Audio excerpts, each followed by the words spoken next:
Assalamualaikum warahmatullahi wabarakatuh. Kami dari kelompok 2 akan mempresentasikan mengenai basic oligopoli model. Ada Kang Mega Hermawan, Cici Alifita Azmi, dan saya sendiri Siska. Selanjutnya, akan menjelaskan mengenai kondisi oligopoli. Next, oligopoli berasal dari dua kata, yaitu oligo yang berarti beberapa, dan poli yang berarti produsen. Artinya, jika Anda menemukan suatu barang yang dihasilkan dari beberapa produsen saja, maka barang tersebut berasal dari pasar oligopoli. Oligopoli merupakan suatu pasar yang mana hanya ada beberapa perusahaan yang masing-masing relatif besar, biasanya 2 hingga 10 perusahaan untuk total industri. Selanjutnya, peran keyakinan dan interaksi strategis. Dalam oligopoli, ketika perusahaan menjual produk yang berbeda, maka mereka akan saling ketergantungan.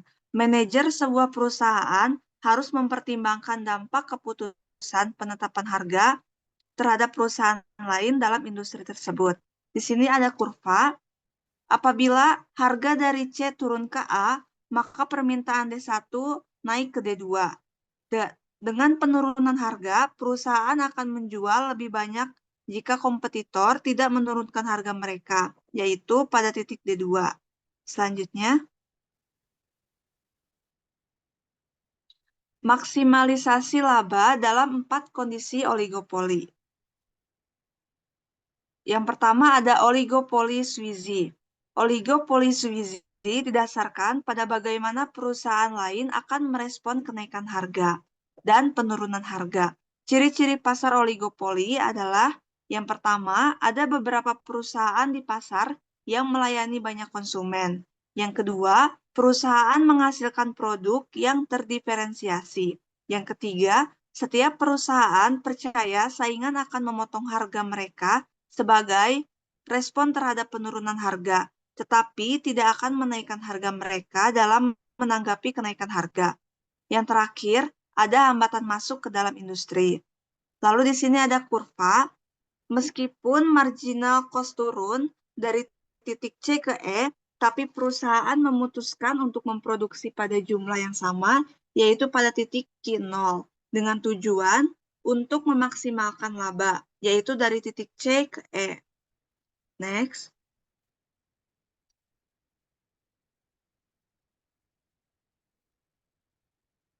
Yang kedua, oligopoli Carnot. Suatu industri merupakan oligopoli Carnot jika dikatakan yang pertama, ada beberapa perusahaan di pasar melayani banyak konsumen. Yang kedua, perusahaan menghasilkan produk baik terdiferensiasi maupun homogen. Yang ketiga, setiap perusahaan percaya saingan akan mempertahankan keluaran mereka tetap konstan jika ada perubahan keluaran. Yang terakhir, ada hambatan masuk ke dalam industri. Baik, yang berikutnya masih dari oligopoli kuno. Ini ada fungsi reaksi dan titik equilibrium. Dalam oligopoli kuno dengan dua perusahaan, setiap perusahaan membuat keputusan output dan percaya bahwa pesaingnya akan mempertahankan output konstan saat mengubah outputnya sendiri. Di sini ada persamaan Q1 sama dengan R1 terhadap Q2. Artinya adalah setiap setiap keluaran dari perusahaan satu itu bergantung dari bagaimana perusahaan satu bereaksi terhadap keluaran dari perusahaan dua. Demikian pula tingkat keluaran yang memaksimalkan laba untuk perusahaan dua, ketika perusahaan satu memproduksi unit keluaran Q1 adalah Q2 sama dengan R2 terhadap Q1, artinya setiap keluaran dari perusahaan dua ini bergantung dari bagaimana perusahaan dua merespon terhadap keluaran dari perusahaan satu. Di sebelah kanan ini ada kurva ya, ada ada gambar yang mana menggambarkan ini Q1, ini Q2. Artinya ini titik atau garis keluaran perusahaan satu, ini garis keluaran perusahaan dua. Kita lihat ini adalah R1. R1 merupakan reaction function of Romuan, artinya fungsi reaksi dari perusahaan satu. Jadi garis ini fungsi reaksi perusahaan satu, dan ini adalah QM1 atau quantity untuk perusahaan satu yang memaksimalkan laba M. Jadi dari Q ke 1 baru ke M cara membacanya. Lalu untuk garis yang biru ini adalah R2, reaction function of firm 2, artinya fungsi reaksi dari perusahaan 2. Jadi dalam grafik ini kita akan melihat bagaimana perusahaan 1 dan perusahaan 2 saling memberikan reaksi terhadap tingkat keluaran masing-masing. Pertama, kita lihat dulu dari QM1 ini. Titik ini merupakan titik monopoli atau titik pertama ketika perusahaan 1 mengeluarkan output. Ketika perusahaan 1 mengeluarkan output pada titik ini, maka perusahaan 2 merespon dengan mengeluarkan output pada titik A. Kita lihat titik A ini berada pada garis R2. Artinya titik A ini merupakan output yang dikeluarkan oleh perusahaan 2. Nah, karena perusahaan 2 mengeluarkan output di titik A, perusahaan 1 merespon kembali. Mereka merespon kembali dengan mengeluarkan output di titik B. Jadi perusahaan 1 mengeluarkan output di titik B sebagai respon dari keluaran yang perusahaan 2 lakukan di titik A. Karena perusahaan 1 merespon kembali di titik B, nah perusahaan 2 merespon lagi nih, mereka mengeluarkan lagi output di titik C. Lalu perusahaan 1 merespon kembali dengan mengeluarkan output di titik D. Hingga akhirnya mereka berdua, maksudnya perusahaan 1 dan perusahaan 2, mengeluarkan output yang sama di titik E. Inilah yang dinamakan equilibrium dan fungsi reaksi dari oligopoli kuno. Ya. Saya ulang sedikit, jadi dari QM1 ke A, ke B, ke C, ke D, dan ke E. Artinya mereka saling memberikan respon terhadap tingkat keluaran masing-masing. Maka di titik E inilah titik equilibrium terhadap output yang dikeluarkan oleh perusahaan 1 dan perusahaan 2. Di sini ada Q bintang 1 dan Q bintang 2. Bintang ini artinya pada titik inilah mereka mengeluarkan output terhadap perusahaan 1 dan terhadap perusahaan 2. Yang berikutnya adalah kurva isoprofit.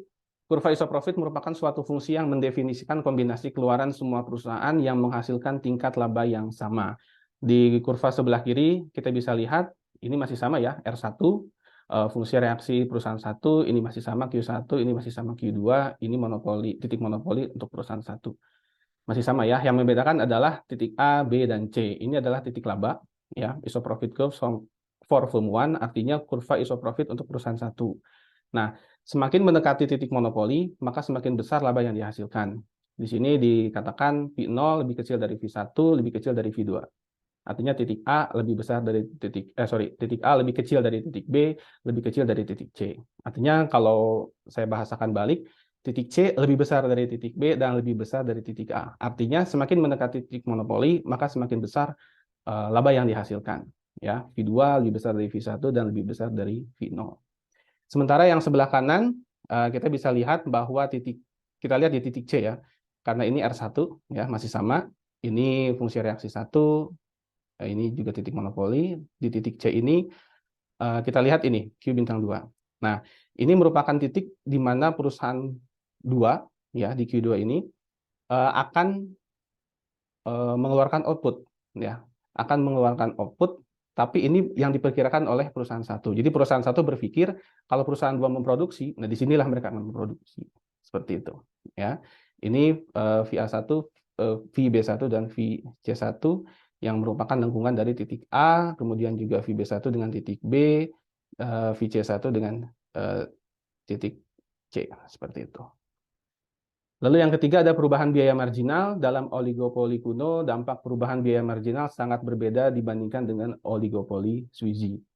Kita bisa lihat di gambar yang sebelah kiri, di kurva yang sebelah kiri, ini masih sama ya, R1, ini QM1, ini Q2, dan Q1. Kita lihat di titik C. Di titik C ini kita lihat ini titik equilibrium ya antara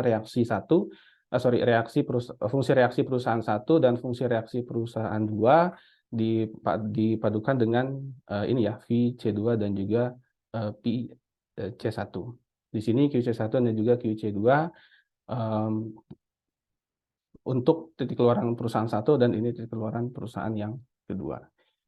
Sementara di sebelah kanan ini menggambarkan bagaimana marginal cost yang berubah dan dampaknya terhadap keluaran masing-masing perusahaan. Kita fokus pada titik E. Titik E ini merupakan fungsi reaksi perusahaan 2 ketika mereka mengalami perubahan biaya marginal atau marginal cost ya, MC, karena MC-nya turun sehingga output-nya naik. Ya. Logikanya adalah kalau biayanya turun, perusahaan itu akan memproduksi lebih banyak di oligopoli kuno ini. maka dari titik E dia berubah ke titik F. Ya, jadi dari garis ini, garis R2, dia berubah menjadi garis R pangkat R bintang ya, R pangkat bintang untuk perusahaan 2. Artinya marginal cost-nya turun. Karena marginal cost-nya turun, dia naik. Artinya perusahaan yang asalnya memproduksi di sini, dia berubah menjadi di sini. Ya, dari titik E ke titik F. Dampak pada perusahaan satu apa? Berubah, menurun dia dari Q pangkat bintang untuk perusahaan satu menjadi bintang 2. Artinya dari sini turun mendekati angka 0. Ya. Singkatnya, marginal cost turun di perusahaan 2, maka kuantiti perusahaan 2 naik, sementara kuantiti perusahaan 1 turun. Lalu yang keempat, ada kolusi. Setiap kali pasar didominasi oleh hanya beberapa perusahaan, perusahaan dapat mendapatkan keuntungan dengan mengorbankan konsumen dengan sepakat untuk membatasi output, ya, atau dengan kata lain menetapkan harga yang lebih tinggi. Tindakan semacam itu oleh perusahaan dikenal sebagai kolusi. Nah, kita lihat pada gambar yang sebelah kanan, ini harusnya di titik D ya, kolusi terjadi. Namun karena perusahaan satu ini ingkar, mereka memproduksi lebih banyak, sehingga berada di titik G. Ya, artinya Q cheat ya, mereka nge-cheat ya untuk di perusahaan satu ini, sehingga mereka memproduksi di titik G, harusnya di titik D. Imbasnya apa? Ya tentu titik C dan apa namanya, titik-titik lain dan garis-garis lain tentu berubah ya, seperti itu. Kalau ini di D, harusnya ini C-nya agak atas ya, artinya apa namanya, titiknya pun berubah ya, dari P kurang 1 dan kolomnya juga berubah. Lalu yang ketiga ada oligopoli Stackelberg. Dalam oligopoli Stackelberg, perusahaan-perusahaan memiliki perbedaan dalam membuat keputusan. Satu perusahaan menjadi pemimpin atau leader dan membuat keputusan output terlebih dahulu, sedangkan perusahaan lainnya menjadi pengikut atau follower dan mengikuti output yang telah ditetapkan oleh pemimpin. Pada gambar ini, pada kurva ini singkatnya adalah mari kita fokus pada titik C dan titik S, ya, di mana dan kurva yang berwarna biru. Ya, di mana titik S ini perpotongan ya, QS1 dan QS2 untuk perusahaan 1 sebagai leader dan perusahaan 2 sebagai follower. Artinya tingkat laba yang dihasilkan oleh perusahaan 1 sebagai leader itu selalu lebih besar daripada tingkat laba yang dihasilkan oleh perusahaan 2 sebagai follower. Lalu yang keempat, oligopoli Bertrand. Oligopoli Bertrand menghasilkan keuntungan ekonomi nol bagi perusahaan dan dianggap tidak diinginkan oleh manajer. Dalam oligopoli Bertrand, konsumen selalu memilih perusahaan dengan harga terendah karena memiliki informasi lengkap dan tanpa biaya transaksi. Baik, selanjutnya akan saya jelaskan mengenai membandingkan oligopoli. Untuk melihat lebih lanjut bagaimana setiap bentuk oligopoli memengaruhi perusahaan, membandingkan model yang ada dalam hal output perusahaan individu, harga di pasar, dan keuntungan perusahaan. Fungsi biaya setiap perusahaan adalah sama dan dirumuskan sebagai berikut. CI dalam kurung QI sama dengan 4QI. 4-nya itu berasal dari marginal cost tiap perusahaan individu. Next. Yang pertama ada model kuno. Pada fungsi permintaan inverse model kuno diperoleh fungsi PI sama dengan 1000 dikurang dalam kurung Q1 ditambah Q2, kemudian QI dikurang 4QI. Ini untuk perusahaan leader ya, atau perusahaan pemimpin. 1000-nya itu didapatkan dari kurva permintaan perusahaan leader atau perusahaan pertama. Kemudian 4-nya sama yang seperti dijelaskan di awal, itu adalah marginal cost tiap perusahaan individu. Sehingga fungsi reaksi perubahan oligopoli kuno turunannya sebagai berikut. Q1 itu merupakan perusahaan leader atau perusahaan pertama. R1 dalam kurung Q2, Q2 merupakan perusahaan kedua atau perusahaan followers input, didapatkan 498 dikurangi 1/2 Q2. Ini untuk perusahaan pertama ya, untuk perusahaan leader. Untuk perusahaan pengikut atau perusahaan kedua itu fungsinya di Q2 sama dengan R2 dalam kurung Q1, sehingga didapatkan 498 dikurang 1/2 Q1. Nanti di sini dapat dimasukkan sesuai dengan kurva permintaan masing-masing perusahaan. Kemudian selanjutnya ada model Stackelberg. Dengan fungsi permintaan dan biaya ini, keluaran dari perusahaan leader Stackelberg dan dapatkan fungsi sebagai berikut.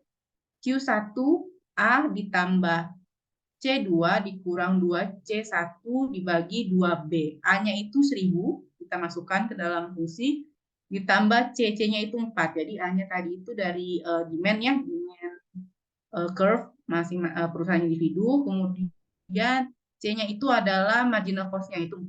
Masukkan dalam rumus sehingga mendapatkan hasil 498 sama seperti model kuno, sehingga perusahaan pengikut mengambil tingkat keluaran seperti yang diberikan dan memproduksi sesuai fungsi reaksinya. Fungsi reaksi untuk perusahaan kedua itu ada di fungsi Q2 sama dengan R2 dalam kurung Q1 sama dengan A dikurang C2 dibagi 2B dikurang 1/2 Q1. Kita masukkan ke semua pada dalam rumus sehingga mendapatkan hasil 249. Hasil ini lebih kecil ya.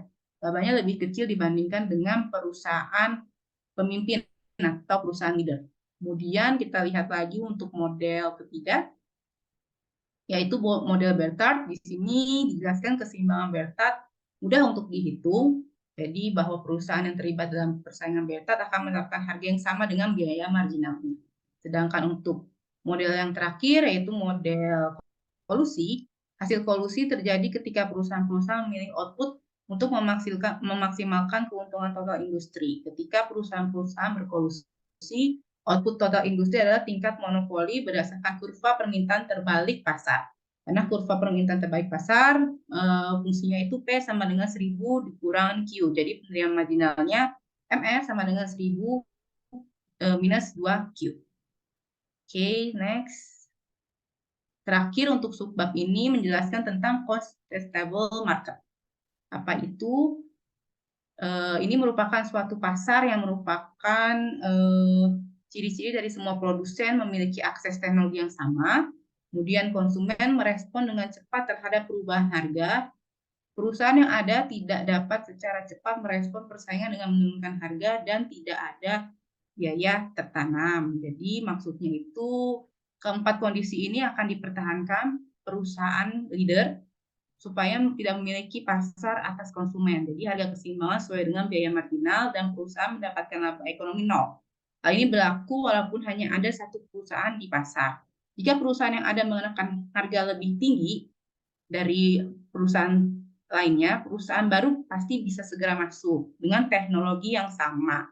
Mendapatkan harga sedikit di bawah harga perusahaan yang ada karena perusahaan yang ada tidak dapat secepat mungkin merespon dengan menurunkan harga mereka. Perusahaan baru akan merebut pelanggan perusahaan yang telah ada dengan harga yang lebih rendah atau lebih murah.